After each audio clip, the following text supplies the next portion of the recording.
Hey y'all, it's Anime Kim, and today I'm going to be reviewing the 7th episode of Magical Girl Spec Ops Asuka. And I gotta say, this episode was craptacular when it came to the animation and art standpoint. Let me just throw that out there because there was a lot of dark faces, and my goodness.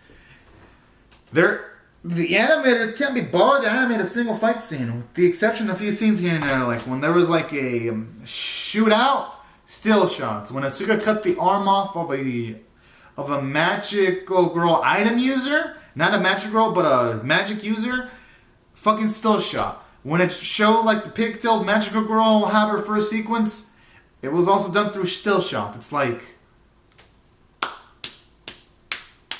at times watching this anime feels like I'm just seeing a colored manga, but with shitty artwork.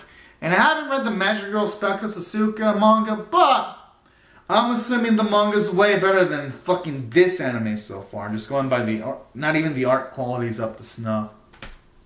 But despite the animation and art being a bunch of fucking garbage, there was positives. But before I get to the positives, I was gonna mention they played the preview theme again. It's like, don't get me wrong, I like that preview theme. I just wish that when it came to action set pieces, they would have some new action tracks to spice it up. Make it feel like there is life in this show when it comes to that. But no, they must reuse Asuka's theme. And at this point, it has been used in 6 out of the 7 episodes. And yes, I have fucking counted. It has been used in 6 of the 7 episodes. It's like, this show has no budget. And then aside from those downsides, so this episode had some good. At the very least, we got more characterization for Asuka at the very least when the whole situation happened in the flashback where Francine dies and she had to take the leadership mantle. She needed pep talk from everyone else in order to continue fighting. And I like how it showed off how in combat she kind of did have the whole PTSD situation because one of the M squad got hurt, not killed, and Asuka was just having an episode, and I kind of like that.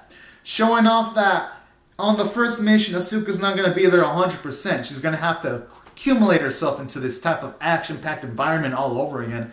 And I like that. It makes her feel like a more natural character.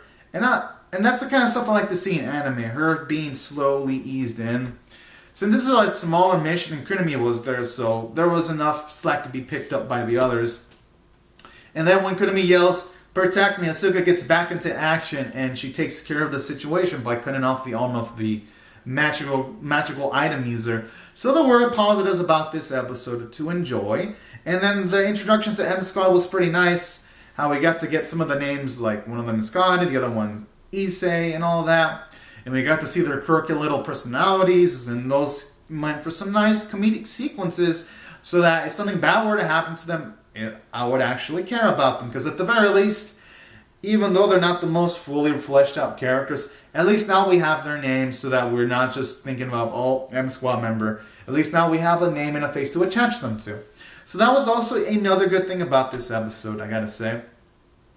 But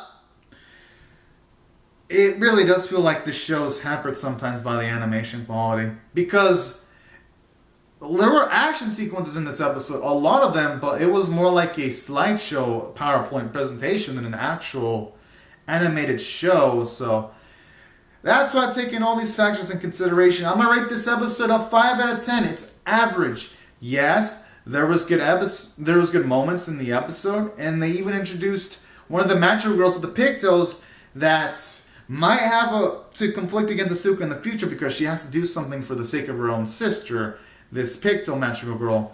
So it sets up some emotional conflict for later on, and that magical girl had a cool introduction, but it just felt like everything was fucked up by the animation quality, and that's why it felt like an average episode to me. Had the animation bit spot on, this episode would have easily been like a 7 out of 10 or 6 out of 10, above average.